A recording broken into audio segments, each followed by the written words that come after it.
একবার সান ফ্রান্সিসকোতে সেই সময় একটা বিরাট বড় রথযাত্রার আয়োজন করা হয়েছিল। তো প্রভুপাদ অলরেডি এসে পৌঁছেছিলেন, তিনি মন্দিরে ছিলেন। তো খুব ভব্য একটা আয়োজন করা হয়েছিল রথযাত্রার জন্য।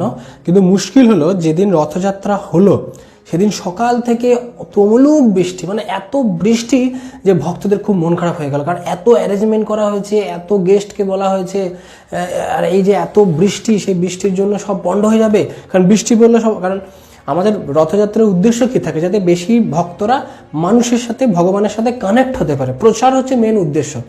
তো যদি ভক্তরাই না আসে, এত বৃষ্টি পড়লে নিশ্চয়ই ভক্তরা আসবে না, বা সাধারণ মানুষ যারা থাকে তারা আসবেন না। তো এর ফলে ভক্তদের খুব মন খারাপ যে এত অ্যারেঞ্জমেন্ট করা হলো অথচ এত বৃষ্টি।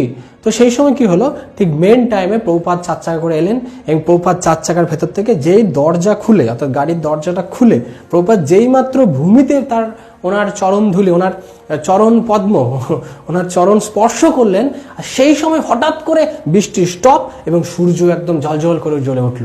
ভক্তরা অবাক যে যেই প্রভুপাদ ভূমিতে স্পর্শ করলেন তখনই বৃষ্টি বন্ধ হয়ে রোদ উঠে গেল। তখন ভক্তরা মহা উল্লাসে, তখন বুঝতে পারলেন যে একটা শুদ্ধ ভক্তের পাওয়ার কি। শুদ্ধ ভক্তের পাওয়ার, শুদ্ধ ভক্ত হচ্ছে সাক্ষাৎ হরি, ভগবান নয়, কিন্তু শুদ্ধ ভক্তের আবেদন ভগবান গ্রহণ করেন।